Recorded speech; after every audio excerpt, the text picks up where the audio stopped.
KindaSound, tuning in for change at the great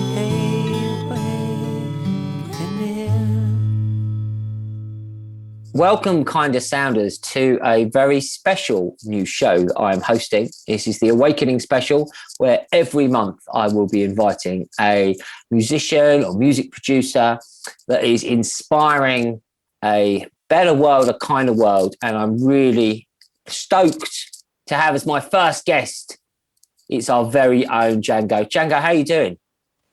Doing well, thank you. Thanks for having me, man. Really appreciate it.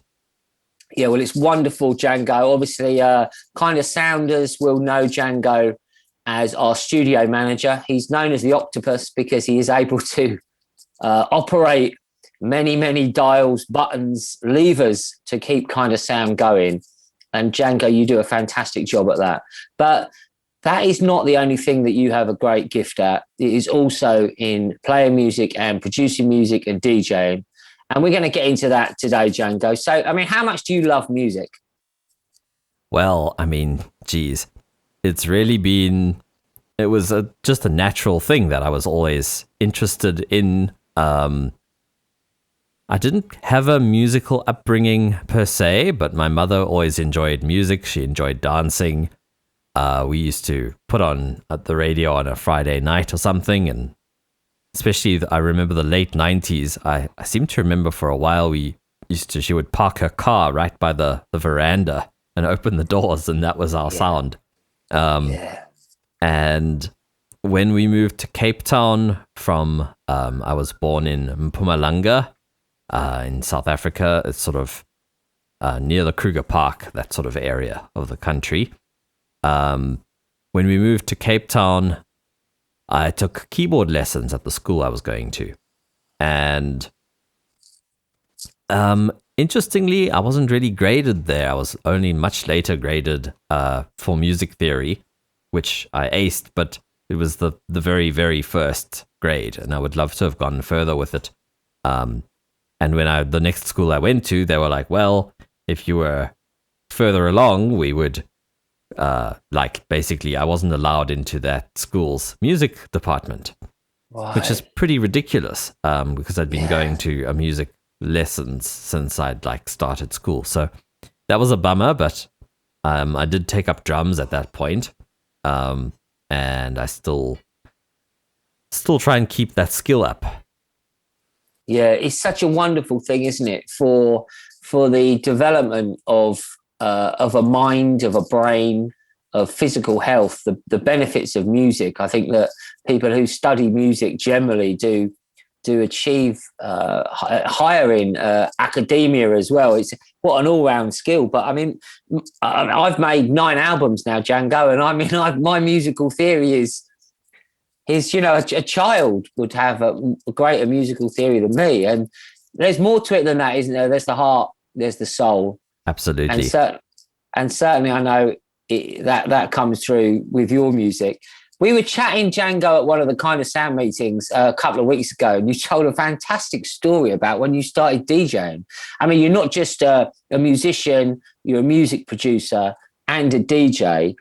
And the DJ journey began, Django. Can you please just tell the KindaSounders about that?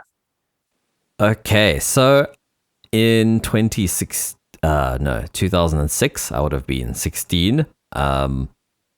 I went to a party that my uncle was throwing. I think it was his birthday. And I had no clue about DJing. I don't think they were in my periphery at all. I didn't grow up with a TV. And at about 11, I think I got 10 maybe, I got a CD player and just slowly started buying CDs. Yeah. So I had this CD wallet of music, and my uncle shows me these old rack-mounted CD players and a mixer, and there was no headphones, but I knew all the track numbers of my favorite songs on all my CDs. And it's so funny to think back, because nowadays I'm used to seeing track names and the landscape has changed for me. But at the time, I knew the song number, track 9, I like that song, and I like track 13 or whatever. And I ended up playing for 6 hours. Yeah. And I kept thinking the real DJs will arrive, and eventually these guys played for like an hour and a half, and then they were like, "We're out of music." It's like, what? The party's still going. So I carried on playing. So I played all in all, I think 8 hours my first time, mostly just by memory of the songs. And that was when that bug bit me. And I ended up getting some other software little setup and did a few paid gigs before I was 18. By the time I studied at an audio college. And it was just a side income for me throughout the last years of school and college. Yeah, it's interesting as well, isn't it? How in some ways, I don't know if it's certainly a few years ago, the DJs were almost bigger than artists themselves, people like Calvin Harris, people really like superstar DJs. I mean, I grew up with that culture to a little bit. I mean, more at the end of the rave scene here in the UK and then the really strong club scene. But yeah, I think it's a magical thing, isn't it? Like DJing is quite a special thing because in that moment you can put on a tune and completely change or uplift or, change the energies in the room for sure. Yeah, change the energies in the room. I went to see a friend recently up north and he runs a pub. And if they have like sort of karaoke nights or they've got music and DJs playing, and he says if ever it gets a little bit heavy on the dance floor and it's about to start kicking off, he says, "Quick, put the Carpenters on." So they'll put the Carpenters on, or like John Denver or something. Yes, and he says it's impossible for someone then to be aggressive. That's awesome. Yeah, no, I've also been in that situation before where a fight broke out, and I think it was glam rock that was being played at the time. So I thought, well, we're not going to get any like happier than where we are. At that point, it was just turn it down. Yeah, right. Turn it down. Make sure everyone's aware that something's happening and that they can deal with it appropriately, and hopefully the bouncers come in if they weren't already. I've seen some interesting things too there.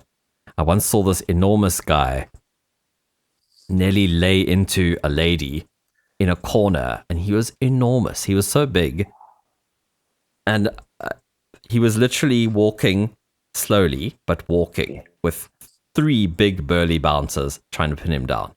It was the most extraordinary sight. That he was just, I don't know what he was made of, but it was unreal to see. And what was scary then afterwards was on my way home, seeing them sitting outside, all like consoling him, like, this guy's a domestic abuser, and there they are, like placating him, and I don't know. Yeah, that's just, some things definitely aren't helped by alcohol and whatever other intoxicants people like to take, and that's one thing that increasingly becomes difficult for me to reconcile. Is I don't mind a bit of alcohol here and there, but I think it definitely can get to a point where people are all on a certain thing, whether it's alcohol or dope or all sorts of different things, and then I don't know, it definitely impairs people's cognitive function in many cases. And I guess maybe that's where you can draw the line. I have no real issue. I've never really had issues with people on shrooms but that's a whole other discussion. Oh, wonderful. Absolutely, Django. I mean, we've been running these conscious clubbing events, these alcohol-free superfoods, get people feeling amazing on those natural substances. That's awesome. And we do it when we have yoga here, and we have a super smoothie on a Juliet super smoothies, then we put the music on and then we just get into it. And I've been really enjoying playing your music recently, Django. And we're going to play some today, KindaSounders. The format of this show, some of my regular listeners know I have a half an hour show every Sunday, and I've done it for 75 odd episodes. But the thing with it is I've only ever played my own music or music I've written or produced. It's kind of been a thing. But having so many musician friends, I wanted to play their music, hence the birth of this 1 hour Awakening special. And Django, I know you've been working on a fantastic album project recently. You've collaborated with Tasha Baxter. Please, can you tell us a little bit about the journey? And then we're going to play your latest single with Tasha, Dream Weaving. But tell us how this has all come about, because she's a pop star, right? I mean, I'm not sure how big she was elsewhere, but certainly in South Africa, she had a 2007, I think, album called Color of Me that did very well here. There were quite a few songs that were on the radio. There was a track, Fade to Black. I'm not sure if that was on that album, but I remember that one as well. The thing is, it wasn't necessarily, I played it to someone because they were like, who is she? And they sort of said, oh, it sounds a bit like Madonna. So it's one of those things where people might know the song and not necessarily know who it is. And so basically how it came about was during the lockdowns of last year, she'd been touring. I think she'd been playing in Austria or somewhere with an orchestra. There was this amazing performance, and then came back, and then the lockdowns began, and she basically got onto Twitch, which is similar to YouTube. It's more oriented around live streaming. It's very popular among gamers, kids playing Minecraft or all sorts of other games. But I mean, it's not just that. There's musicians performing on there as well. And she was giving feedback on people's music initially, giving them some advice on their production, and then she would improvise sometimes over people's music, and then that became sort of a thing. It became she would improvise over your music, and if you were subscribed for I think it's like $4 or $5 a month, you would get the recordings of just the sort of dry and wet recordings of her vocals. And if you wanted to use them in a project, you had to just speak to her, and something could be arranged. So it was quite sort of informal. And then she reckons was mostly just something to do to cope with what was going on in the world and not have nothing to do really. And so that's how it began. And eventually she this year decided there's actually enough songs here that we could both go in terms of her maybe rewriting some parts of it or adapting what she did live. Some songs are still using the exact recording takes. There's a couple of clips of her singing it. Literally, she was improvising. So it was as soon as she heard the music, she would start singing. And there were one or two where it was I didn't realize until recently when I saw the clip again, I'm like, wow, that entire recording was what went onto the album. That's incredible. And in other cases, like Dreamweaving, I think she wrote a bunch of new material on it. And then, so I got sort of some vocal takes, and then we sort of sat online over Discord, which is sort of like, I don't know if you know Slack. Some businesses use Slack. It's sort of, you can create multiple channels within a server, or so your company might have a group, and then you've got multiple sub threads. And then it also has video calling functionality. So that's where her community is being built, is on Discord and on Twitch. And so, yeah, we would basically spend a couple of hours fleshing out the tracks. She literally had a schedule every day. She was spending sort of 3 hours on two different things. So 6 hours of her day basically going with these producers, a lot of them sort of brand new, up and coming talent, as it were, mentoring us really, which was a beautiful thing in itself. And we were sort of mixing, and she might give input like someone sitting behind you in the studio, Wow. So that was a very valuable experience in of itself. And then also mentoring, I mean, the whole business side of it. Now, what did we call it? The social media circle jerk, because someone will post something, and then we all try and engage with it a little bit, just to to feed the algorithm, as it were, you know, to sort of hopefully get it some traction if it, So man, just playing that game, and in a way, it just shows a system that's a bit broken. You know, Spotify plays mean they're basically a popularity contest. Unless, I mean, you're just putting it out there. It's not really earning you money. It's just having your name out there. The revenue from the streams is so incredibly low, and then the amount of effort that goes into the social media and she's got incredible visuals for everything. There's like various different clips with music and just to promote the album and the artwork, and there's a sort of lore behind it. She's been putting out these like cards, and everyone's saying, is this going to become a card deck?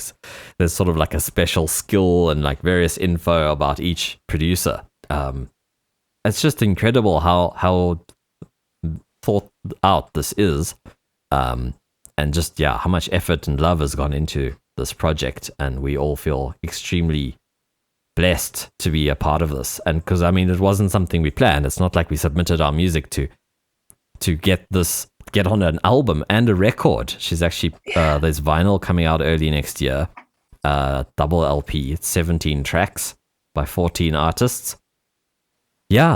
Incredible. It was really just to us luck. We submitted things, often incomplete pieces of music, and Dreamweaving was actually on the very last one. She was going to do 6. They were all on full moon. She would like pick a full moon, and people would submit their music, and then she would improv over it. And she announced the day before the 5th one that would actually be the last one. And I was like, oh bugger! I was going to try and write something like tailor-made for the 6th one, you know? And I was like, okay, well, what do I have lying around? And I'd been working on the track that became Dreamweaving. And so I thought, all right, I don't really know if she'll like manage to sing on this, but let's see. And it's one of those, the magical thing about collaboration is she obviously saw something in it that I didn't. So Beautiful. Well, Django, why don't we hear Dreamweaving now? What's the album called, Django? It's called Full Moon Flex.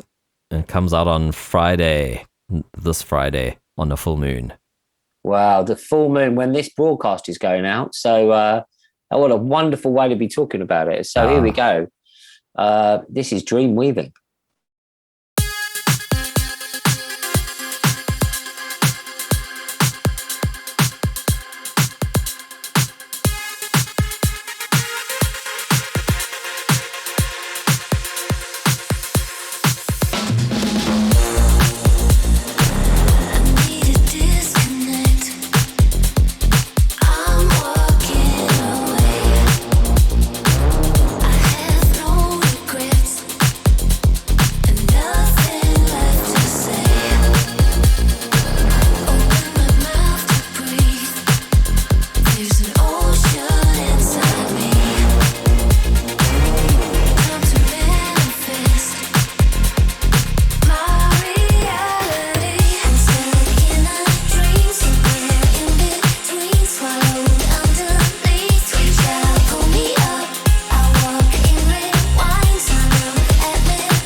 KindaSound Radio, the station for a global community.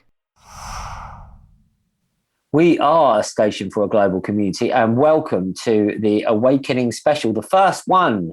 If you're listening to this live, it is the full moon and it is the launch. I am going to be getting a copy myself. I tell you what, Django, the fact this is coming out on double vinyl, if it's available in the UK, I've still got my record player. Do you still play records? You know, I was just after that. I think when I got into music, there was still some people rocking vinyl, but it was very much where I started was CDs. Yeah. And then it's been something I've often thought about, but I'm sort of grateful that I haven't, because I've been moving around a lot. This house I'm in now has been the longest I've been in one place, and I'm literally house sitting. But I've somehow ended up being here for longer than anywhere else, which is quite extraordinary. But in general, I've heard my monitors in like 10, 12 different rooms, and I got them in 2010, you know. One thing I've learned is I'll be upgrading acoustic treatment long before I upgrade my speakers. I see people in bedrooms saying, I'm going to upgrade my monitors. I'm like, you are crazy. Yeah, I mean, in my studio, I've just done DIY. I just did DIY acoustic treatment. I looked it up, and what a difference! I noticed the difference when I moved and I took my studio apart and I took all the acoustic treatment down, and then I played music, and I thought, sure. my God, that's just what it was doing. But it's incredible, isn't it? What you can do nowadays with a laptop and a pair of headphones. You know, and if you've got a microphone as well, I mean, absolutely. Well, that's just a wonderful thing. So Django, what I call the nut job, you know, we can call it many things, but I call it the nut job. Of course, it changed for me, I just have to call it, because it's just what a nut job. But it obviously changed the landscape for many of us who were interacting with music, be it live performance, be it DJing. How did you find it? Sure. It was bizarre. Initially, it was like it didn't sink in. It really didn't sink in for ages. And maybe I was in denial. I don't know. I just thought it might not come back, was what I thought. I thought this could be like a complete change for forever. I didn't think we would be on the path that we are now. And I didn't really know what to do. I just sort of kept surviving at first. I had a bit of savings, but not much. I did a bit of double house sitting for a while. I had somebody here, and I would go and cycle to someone else for a night or two, and look after their place and their little dog. And I was just I just thought, I guess I had a bit of faith that somehow the way would show itself, and I just had to wait. And I'm actually really grateful now that I had this break, because I'd been DJing since I was 16, as I say, and I'm 31 now, and I just hadn't had a proper break for this long in years and years. And so at first I was still live streaming, and I'd set up a little DJ stream, and I was quite enjoying that. But after a while, I started thinking, like, I don't have any feedback from an audience, really. I have text, but it's not the same thing. I'm used to reading a crowd. So then it was like, well, what am I feeling? And it started becoming a deeper question every week. Was like, wow, there's a lot of music here that I don't really like that much. And that was quite a realization, was that I'd become, my own personal taste had been taking a more and more of a back seat as I began to be, I played weddings, I played birthdays, corporate functions, all sorts of things, you know. And now and then I would get something where it was fun for me, but it wasn't necessary. And now also I would get high off the atmosphere. So if people are enjoying themselves, even if I'm not 100% behind the music, I'm still enjoying myself. But without that feedback, it became a question of what like makes me tick, and almost getting back into music, as weird as that sounds, because it's been my life. I've been able to listen to music, and I'm also very grateful for having found KindaSound. And I mean, some of the work during the week, I'll be doing admin for hours on end and listening to music again. And it's like, wow, I never used to be able to listen to music for 5 or 6 hours solidly, and just discover something new and not think about BPM or key or anything like that. Just really just what do I feel like hearing right now, and get back into that feeling of being a fan. So I've actually been very grateful for how it transpired. I mean, and also it got me out of a little rut that I may have been in, where every year was maybe going to be better than the last, and then sometimes it wasn't, and I was up and down, and I was always very close to the edge of the the poverty line, so to speak. Like, that's something like this I wasn't prepared for at all, really. And if it wasn't for the grace of God, really, I would be in a much worse position for this, So that was the first thing I realized, was like, wow, I could be in a much worse position right now, given my finances. And I'm very lucky. Yeah. It was a wake-up call in a way. And I just hope, I believe that I won't be going back to how it was ever, really. How about yourself? I'm curious. Well, yeah, it was... I mean, for me, my main source of income was teaching yoga, and that virtually all stopped. And then, no festivals, no to play music at, and but we kept going, despite the nut job, and people being told, oh, you're not allowed to gather and all that. Well, we just ignored that, and every week we were singing at my house. So we still had that live music, awesome. Even though there was only 7, 8 people. It didn't matter. There was still that feeling. And one of my yoga classes, I just kept going with. It was under the radar, so that was all fine. But it's funny, Django, because I've had several other people tell me the same sort of feedback that you've given. They said it gave me an opportunity to reassess and go within and make some choices and really move on in a more positive direction. And of course, what it did for me, and I know to you as well, is it gave us some time possibly to work on some new music. Yes, that's true too. With me finishing the Perpetual Choir's One World, exactly. I didn't have much else to do, and I'd insulated my studio back in March 2020.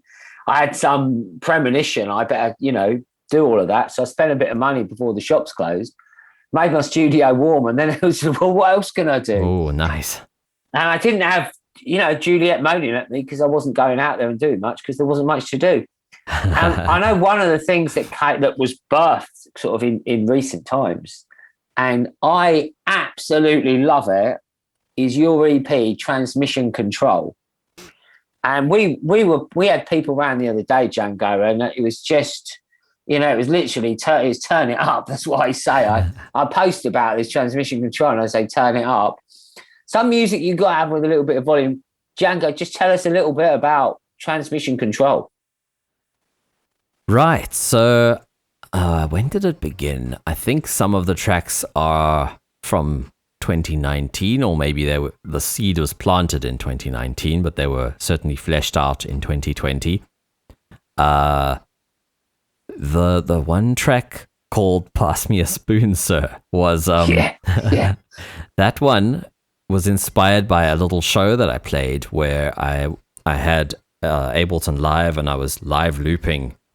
And I think I had a pre-recorded shaker that I knew was in time, and that was my reference. Was all right, I've got the shaker, and I can play like some bars of drums or bass or whatever on the pads. And so I had this little performance, and it was a very low pressure little coffee bar sort of a thing. And I thought, all right, I've been practicing this for a while. Let me just try and play it live. And it was good experience in a low key thing, because I learned there were a bunch of like factors that you don't adjust for at home, there were some surprises.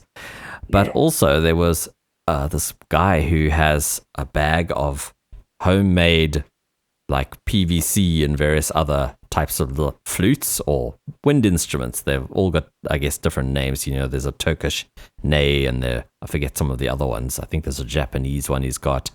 So there are various different designs, I suppose, that he's made himself. And I just heard this, I was like, whoa, that is a whole other dimension of beauty and sound that I've never had in my life. Playing in traditional bands, I'd never really gotten to hear something like that live.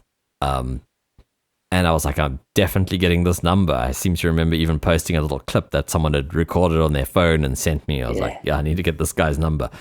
Yeah. Fast forward a bit, I ended up in a band with him, in a group called Ward 10 and the Outpatients. We play at a lot of the psytrance festivals around the Cape. Yeah. And we'll often be the opening act or the closing act, they'll often sometimes have sort of a ceremony and where it's a bit more slowed down and introspective. And there's sometimes someone leads a meditation or some sort of a conscious dance. So we're not usually the psytrance, although we've actually played a few of those sets as well. The guy who fronts it, he'll DJ, and then I play keys on this. I press keys on the buttons. Yeah. And I've got bongos and keys. And then there's a guy who plays bass. There's the guy who plays all the flutes, imtiaz. And there's a roving band of us, really, because sometimes people aren't available and sometimes new people come on board. Some people move away. So we've had guitarists. Once we had 2 sax players somehow. We've had 2 flute players before. We've had all sorts of different people. And it's really just people showing up. Oh, I can do this weekend. Great. And off we go.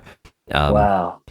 And one day I needed to record him for one of their tracks. We actually ended up doing an original track as Ward 10.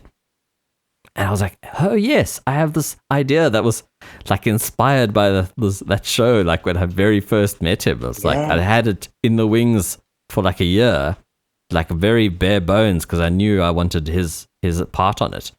And so literally, as I was playing it to him, he was going through his bag. I think I told him it was in G, and I thought he might try one and switch out for another. That's often what happens, is this isn't quite the right key.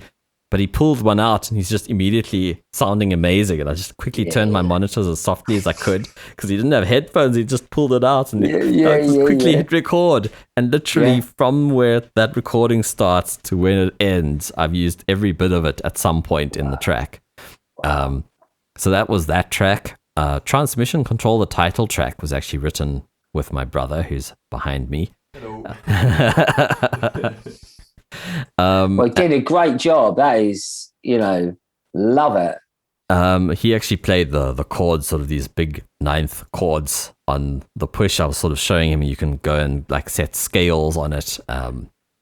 And so I forget exactly where the sound came from, but as soon as I heard those chords, I had an idea for something in that jungly 90s territory. And I think I've very roughly just put some things into place, but actually it came together, most of it within 2 days. And then it was just finessing. And it was during the first lockdown we had. I was on my stepdad's farm. Now, firstly, it was the first long period in years that I've spent with my brother. We were there 3 weeks. Under the same roof, and also I thought I was going to be stuck there for indefinitely, really, because I wasn't house sitting. The owner of the home was home. She'd adopted a second dog, and then after 3 weeks, she had some family emergency in the UK and had to go back. So I ended up coming back and looking after 2 dogs. But the transmission control track was written during this weird phase in my life where I thought I might be stuck on a farm. Yeah. Wow. I absolutely love it, and I do thoroughly recommend people check it out. What is it on Bandcamp, Django? Yeah, so I've got My page is called DjangoZa, which is DjangoZa. So Django like Django Reinhardt, but then I had to add a ZA. It's one word because it was taken, unfortunately. And so it's djangoza.bandcamp.com. It's also on Spotify and all the streaming services. Yeah. Super. Well, we're going to hear a track now from the EP. I love this, Django. It takes me back to my days at university when we would be we'd go out clubbing and then we'd come back and put on some music like this. Awesome. About 4 a.m. We were turning it up then. We're still turning it up. KindaSound is turning up. This is Transmission Control. And we're going to play the mix here, are we, with Q-Bite? Yeah, that's him. That's my brother. Here we go, Q-Bite. He's doing the job.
we are listening to a very special episode. It's going to be a monthly show where I am inviting inspirational musicians, music producers.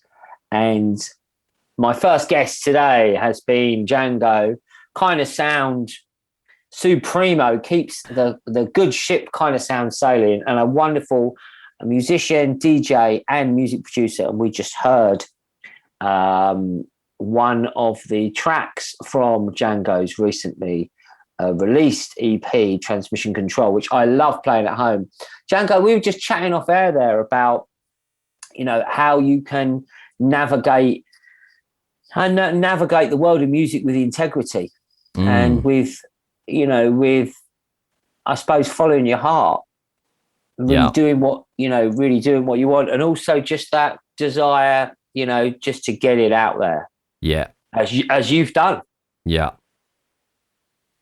Yeah, feels good. I really didn't want to be, I don't know, it came to me like something had happened. You never know what's your last day on earth, really. It's like I didn't want to be someone who hadn't released music when I'd spent my life making music. Yeah. And yeah, I've had some label releases in the past, but I felt like I was evolving as a person and as a musician, and I'd like something out there that reflects where I am now. And they'd been sitting there in nearly finished state for a while, the tracks on the EP, and there was a fifth track which actually ended up getting signed, and it was funny because I think I'd sent it to them earlier, and then I thought, actually, this will work on the EP. And then when they said, oh, we'd like to take it, I said, okay, cool. Could you consider this other one instead? Because I thought there was another track that I thought maybe fitted their style and didn't necessarily fit the EP. And they're like, no, we'd like that one. I was like, it's fine. Yeah, sure. Sorry, I've got sidetracked there. No, it's good. That's absolutely right, Django. I mean, it's just great that you've been able to, and for all of us, whatever pittance we might get from these streaming platforms, the fact now that you can actually do it. I heard an interview with I think it was Steve Vai, the guitarist Steve Vai, and they said, oh, what do you think about streaming? And he said, well, we'd all like to get paid more. He said, but when I made my first whatever it was, EP or something, he said, I remember going round to all these places in Los Angeles to see if they'd take like a cassette or something or whatever it was he'd released, and he said it's a lot easier now. You just bang it out there, and it's at least people can hear it. And as well as that kind of style of more electronic production, dance production, it was wonderful, and I checked out what you've been doing with Pravda. Can you tell us a little bit about this collection of musicians? So Pravda is fronted by a friend, John Bartman. I've had him on KindaSound before. We've done 2 shows together. We did one talking about blockchain a little bit and how that might influence the music industry going forward, how it might be possible in future to have a sort of a smart contract system that's verified by a network of computers, so it's harder to crack, and to basically be able to have a royalty split or something that's in this ledger, and you always get your due basically without having to without having issues. It goes towards the question then is this DRM, another form of copyright protection, and is that maybe a negative thing? So there's arguments for and against that, and that was our one discussion about it. And then another discussion we had was about goals, setting goals. I quite enjoyed that one. Just some revelations we'd both had, like trying to set achievable goals or setting goals and perpetually having them in front of you and never really reaching them. So it was a very, I thought, quite a nice motivational episode. Yeah. He came to me in 2017. We had met briefly playing a show together where I was DJing, and he brought this awesome band playing electro swing. And and they played like a 1 hour set, like a DJ set, but it was a band, and they had some electronics. So they would sort of increase the tempo and slow down the tempo of some electronic beats, but they had like live clarinet, guitar, vocals, bass, horns, couple of horn players. So it was mostly a live band with some electronics keeping people dancing, and I was quite inspired to see it. And it was years later. I forget how he found me, but he approached me to mix his new EP called Drink Water. And the title track was Night and Day, which had a great female vocalist, Tamara Kessner, on it. And it was sort of, electro swing, sort of house music with jazz influences, for those who don't know it.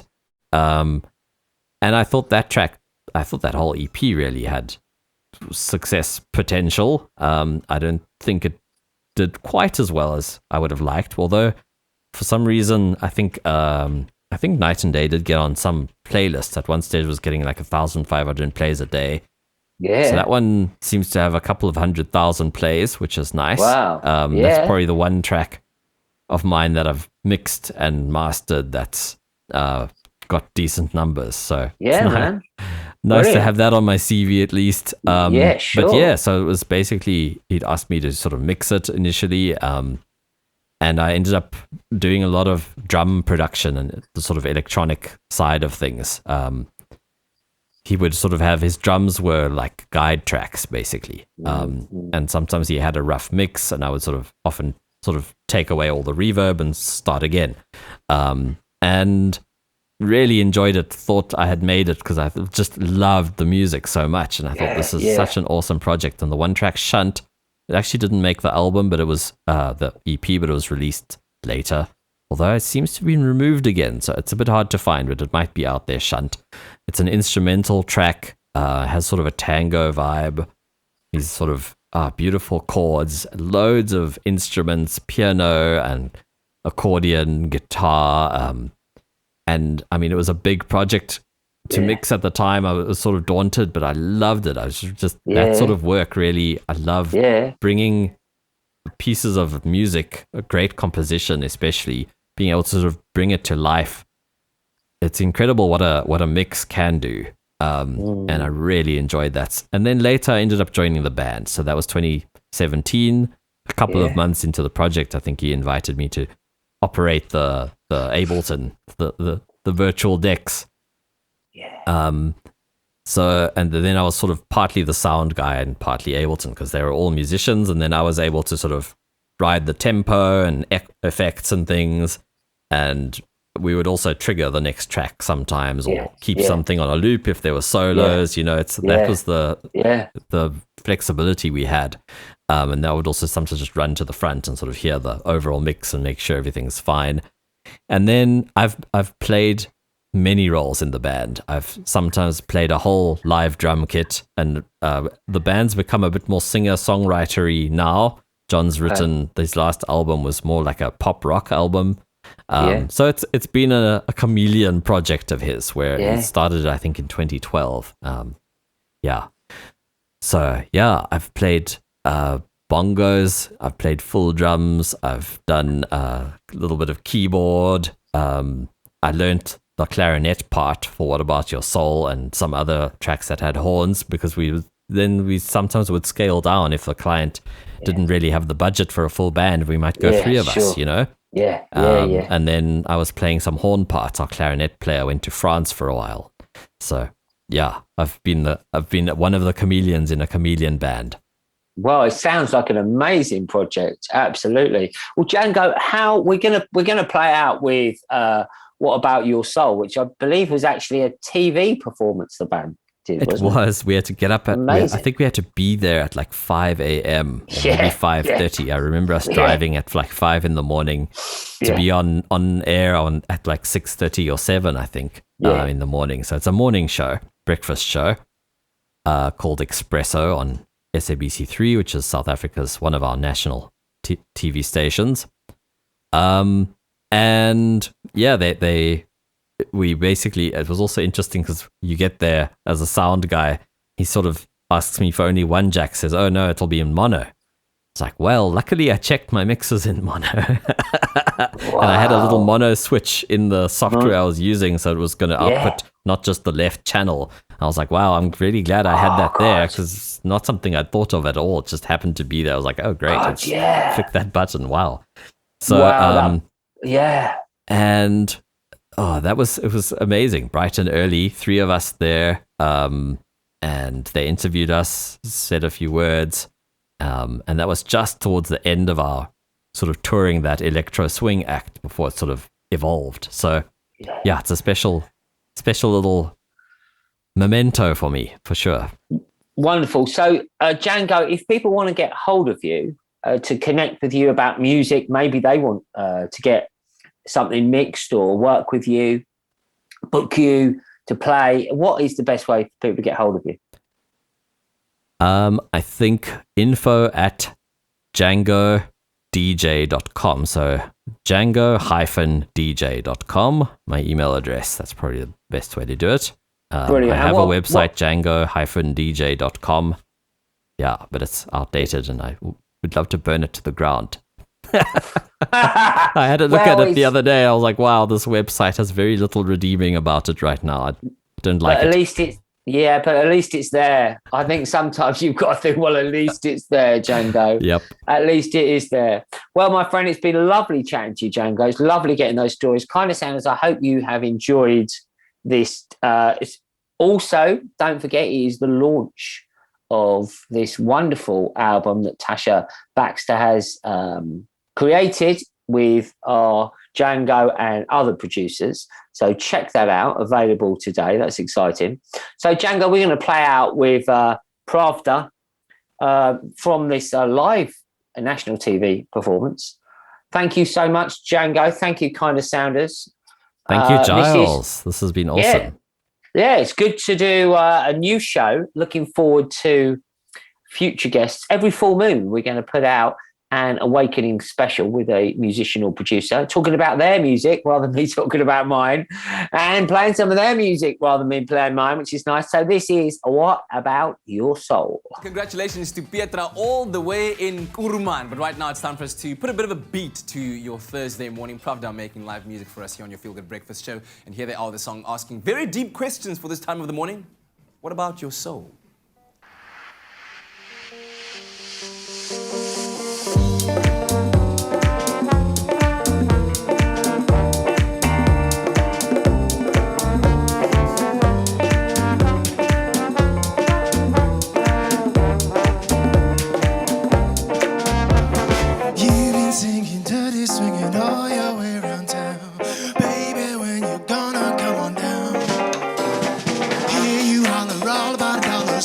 Tips to go.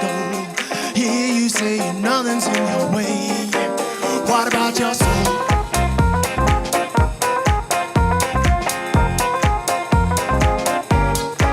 What about your soul?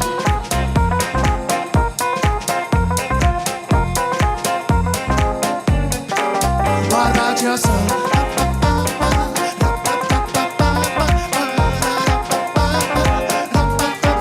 What about your soul?